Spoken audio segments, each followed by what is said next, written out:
Adamastor.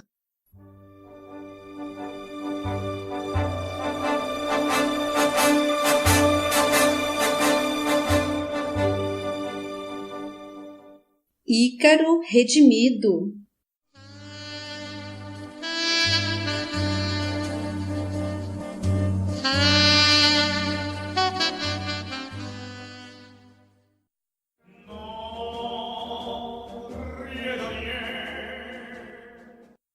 Capítulo 24.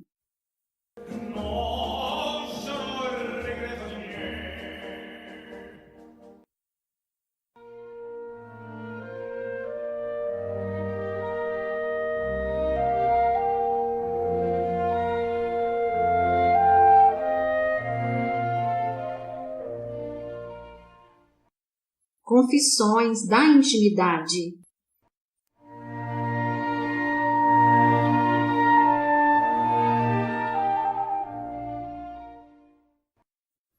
Retroceda, então, aos seus momentos mais amargos na vida e nos fale sobre as dificuldades que se contrapuseram à sua felicidade na experiência carnal. Surpreendido diante da clareza das lembranças que evocava, Alberto se admirava da facilidade com que podia agora recordar, ciente das dificuldades que até então lhe obscureciam a mente.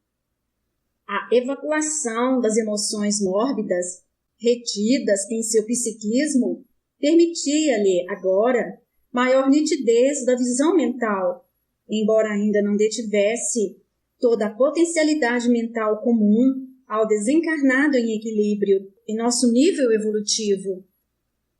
O espírito despojado de suas grandes dores e liberto do abafamento que a carne lhe impõe, pode experimentar grande amplitude psíquica, sabor maior de nossa vida na erraticidade.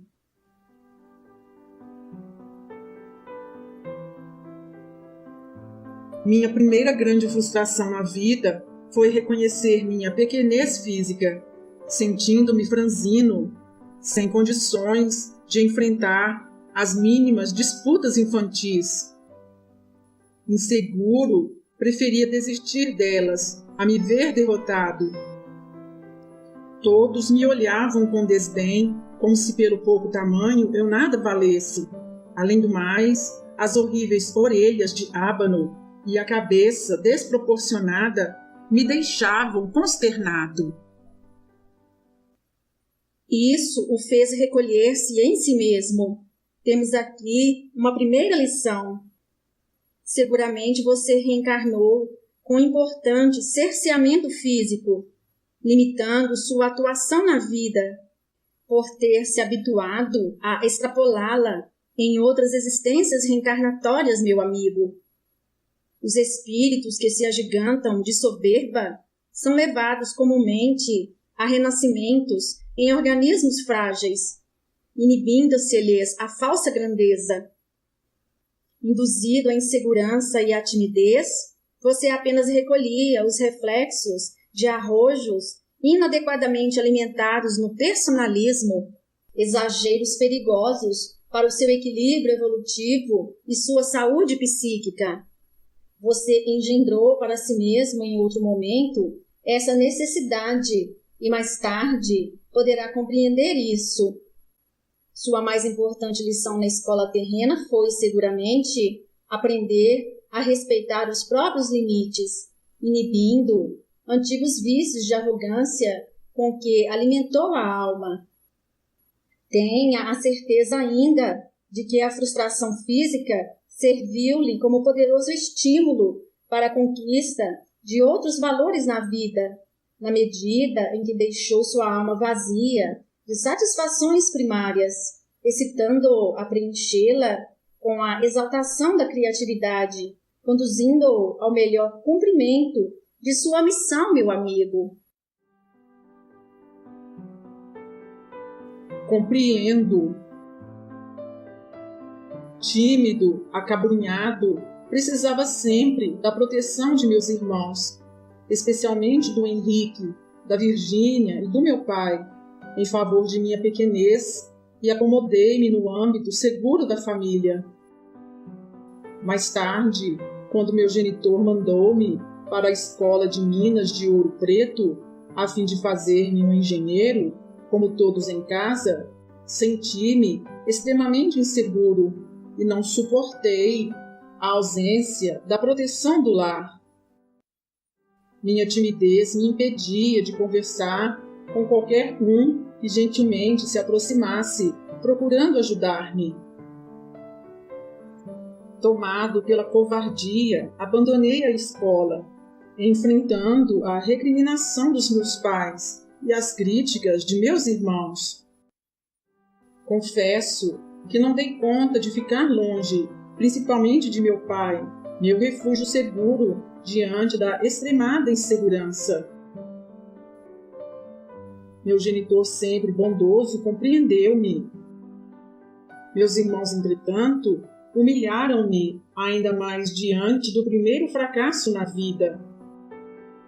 Depois deste dia, vi que meu pai não acreditava mais que eu viesse a me tornar um homem de verdade. Sentia isso em seu coração, o que se tornou motivo de grande sofrimento para mim. Sabemos que seu genitor, notando-lhe a personalidade frágil e temendo que você não se realizasse na vida, intuitivamente resolveu investir na confiança em você, dando-lhe logo carta de emancipação, mandando-o sozinho para estudar em Paris. Sempre reconheci que, sem o seu incentivo, nada teria realizado na vida. Sou-lhe imensamente grato e gostaria de reencontrá-lo e agradecer tamanha generosidade para comigo. Sua carta de emancipação foi para mim um verdadeiro atestado de confiança em minha pessoa, e sem este estímulo não teria de fato me tornado alguém, embora hoje julgue que me fiz mais um fantoche de glórias mundanas do que um homem de fato. Temos notícia de que seu pai se encontra reencarnado, o que não o impede de revê-lo. Certamente esse reencontro se dará quando você estiver mais bem preparado para isso. Aguarde com paciência. Seu recolhimento entre pessoas alheias ao seu antigo convívio familiar lhe é no momento necessidade de refazimento dos panoramas desfeitos da alma.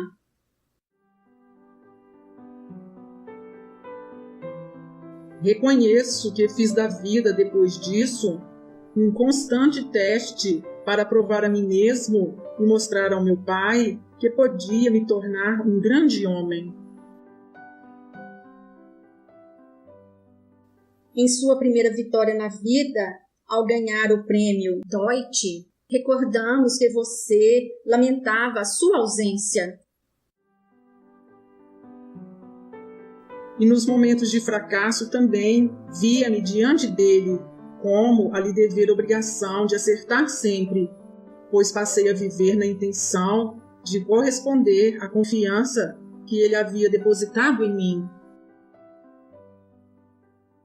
Embora assim justifique tal sentimento, nesse compromisso de acertar sempre, você atendia, na verdade, ao desejo de superar a frustração do orgulho, tentando, sobretudo, suplantar as deficiências identificadas e mal toleradas na personalidade.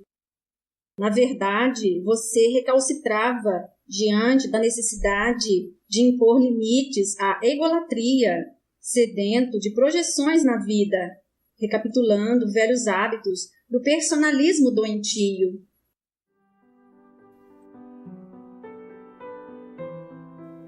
Um castigo, então, por algo ainda anterior que eu tenha feito? A vida na carne, Alberto, não consiste em mero rol de punições para o nosso passado delituoso. Seguramente todos comparecemos nela para o desempenho de tarefas, visando sempre ao nosso engrandecimento e melhoria, e para isso cumprimos sempre com um plano previamente traçado de tarefas. As dificuldades são planejadas não para nos inibir o potencial de progresso, mas para a correção dos rumos, coibindo antigos abusos. Isso faz de toda a vida uma missão, ainda que objetive unicamente a própria regeneração.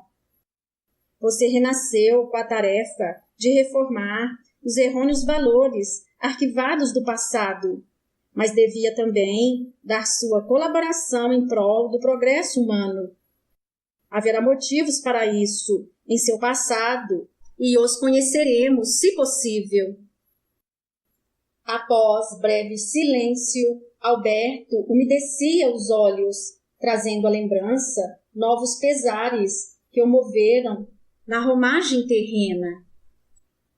Vencendo a barreira da natural inibição e confiando plenamente em nosso apoio, deixava verter dos recessos mais profundos da alma o seu mais acerbo drama, oculto nos disfarces de dissimulado personalismo. Denotando sinceridade na intenção de reequilibrar-se e deixando-nos antever a grande frustração que de fato movera na vida, espargia sua dor, nos dizendo: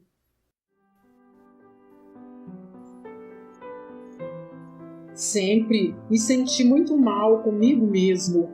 Não é fácil ser um baixinho, mas devo confessar, meu maior desapontamento foi verificar que meus genitais não cresciam. Uma grande preocupação tomou conta de mim, mas nunca tive a coragem de contar o fato para ninguém, sequer para meu pai. Escondi de todos. Não pode haver vexame maior para um homem. Alberto chorava, estampando a vergonhosa realidade que impregnava de opróbrios a alma sensível. Além da compleição apocada que a vida lhe presenteara à estrutura física, uma criptorquia, que é a ausência de testículo no escroto, normalmente unilateral, somada a um irreversível hipogonadismo congênito, que é o baixo desenvolvimento das gônadas e dos órgãos genitais, impusera-lhe um precário desenvolvimento dos órgãos sexuais. Uma prova seguramente necessária que ele inibira definitivamente a vida sexual, nutrindo-o de permanente frustração e cujas causas se enraizavam seguramente em passado ainda mais remoto. Teríamos que buscar a compreensão dos motivos de tão importante deficiência, imposta por um destino que somente pode nos pretender o bem, a fim de lhe mostrar a necessidade da dura lição. Entendíamos naquele momento que estávamos diante de um espírito dono de importantes conquistas no campo da inteligência, portando aguçada criatividade, mas que envergara na vida grave inibição sexual. Servira-lhe, no entanto, como preponderante fator excitante das funções criativas da alma, colocando-o a serviço do progresso humano. Sabemos que das dores mais acerbas, a sabedoria de Deus tira os maiores proventos, não somente para o seu protagonista, mas para o bem comum. Sua personalidade, inibida nos mais genuínos anseios humanos, viu-se desta forma compelida a arrojar-se em aventuras incomuns numa afanosa busca de realizações pessoais que lhe compensassem um insolúvel malogro. Entendemos seu desgosto, Alberto. É realmente lastimável assistir a um jovem tecendo a vida com lídios sonhos, frustrar-se em seus mais legítimos desejos. Devemos, porém, aceitar que nada nos acomete por acaso, meu amigo.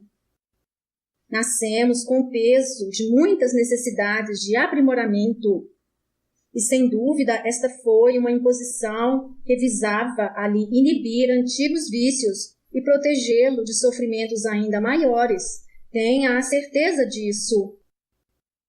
As grandes dores que nos assediam a alma trazem sempre importantes lições para o nosso crescimento. Se a vida lhe impôs este aprendizado no campo de expressão da sexualidade, o irmão deve agora aproveitar, sedimentando o ensinamento, para que no futuro não venha a recair em erros do passado. O Mestre nos recomendou não tornar a pecar, para que não nos suceda sofrimentos ainda maiores do que daqueles que sanamos. Não me era possível compreender a necessidade de tamanha dor, como ainda não a entendo muito bem, mas fui obrigado a vivê-la. O que podia fazer? Nascera assim e sabia que ninguém poderia me ajudar. E isso me fez um homem infeliz, arredio dos contatos femininos, transportando o fardo do opróbrio que me vergava a alma, plena de secretos desejos, jamais satisfeitos. A solidão passou a ser companheira de minha desdita. Vivia rodeado das mulheres mais belas do planeta. Muitas delas se insinuavam com interesse pela minha humilde pessoa, mas não podia enamorar-me. Nascera para o celibato compulsório, podia apenas sonhar. Embora lhe pareça uma aparente crueldade da vida, isso representa uma vantagem e uma proteção contra novos erros que certamente lhe habilitaram os hábitos do pretérito. Capitulando diante dos alvitres de uma vida de prazeres, você era incitado a desenvolver outras potencialidades de sua alma. Era rico, mas isso não bastava para projetá-lo com destaque na refinada sociedade parisiense, onde desejava sobressair-se. Fez-se, portanto, um desportista de arrojos, na necessidade de sobrelevar a apoucada personalidade no cenário das projeções humanas. Voar, eis a solução para assoberbar a pequenez. Fazer algo que somente os grandes corajosos podiam fazer. Crescer na ousadia de enfrentar os fortes ventos. Desafiar a morte nas alturas. Arrojar-se nas nuvens e fazer imensa a pequenez humana diante da vastidão dos céus. Depois empreender o inusitado, projetando-se na fileira dos homens ilustres e inscrevendo seu nome na história. Nunca havia pensado nisto. É possível, é possível. Respondia o amigo, sem conseguir ocultar a decepção em si mesmo, encobrindo-se, porém, de salutar humildade. Estavam assoalhadas naquele momento as profundas dores de um espírito em trânsito na história dos homens, e completado o panorama íntimo que o projetara no heroísmo compulsório. Frustrações e dores que o excitaram a galgar patamares de superações além das fronteiras humanas, sobrelevando-se doentiamente diante de si mesmo e da vida. Eis o nosso Ícaro despido diante de sua dura realidade. Embalou desta forma as forças psíquicas de sua personalidade na inadequada expansão que, em seu rebote compensatório, o arremeteram à contração de si mesmo, no completo desvalimento do espírito. Eis porque o impulso contrativo foi tão grave. O reconhecimento e a compreensão dos mecanismos vicariantes e defensivos que engendrara para proteger o ego doente, ajudá-lo-ia na busca do reequilíbrio, sedimentando-lhe no imo da consciência a dura lição, protegendo-o com segurança de novas quedas e estimulando-o a viver doravante na moderação necessária à felicidade.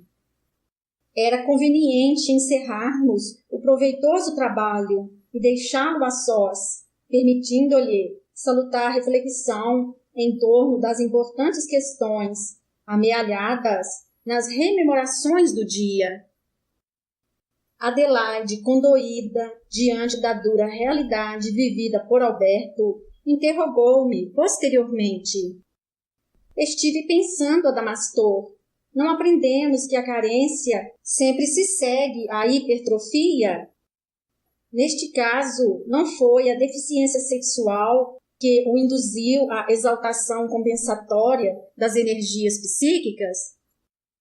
Certamente que se ele não tivesse vivenciado tão importante frustração, não teria se expandido além dos limites, acomodando a personalidade ao cerceamento natural de suas potencialidades. Confesso que estou confusa diante da lição aprendida. De fato, Adelaide, ação e reação se interligam em efeitos e contra-efeitos, confundindo-nos às vezes na identificação do que é primário e secundário. Por isso, muitas vezes, somos levados a interpretar a carência como a indutora das errôneas hipertrofias da psique. O raciocínio é por demais pertinaz e pode nos conduzir a falsas conclusões, principalmente porque agrada ao espírito humano ver-se imolado, sem justificativas, pelas pretensas falhas da vida. Somente entenderemos o aparente paradoxo analisando o fenômeno da personalidade humana ao longo de muitas existências e enxergando com clareza os seus impulsores fundamentais. Mas não nos enganemos, o erro e o abuso sempre antecedem a deficiência, é da lei. Deficiência que, por não ser devidamente tolerada, irá gerar novas reações defensivas de natureza compensatória, incorporadas na personalidade em forma de outras inadequadas hiperpsiquias. No caso de nosso amigo, encontraremos seguramente os excessos que legitimaram sua deficiência sexual em passado mais remoto, interpondo assim a dor em seu devido lugar, ou seja, no campo dos efeitos e nunca no das causas. Aguardemos a evolução dos fatos e compreenderemos melhor, não se impaciente. Fim do capítulo.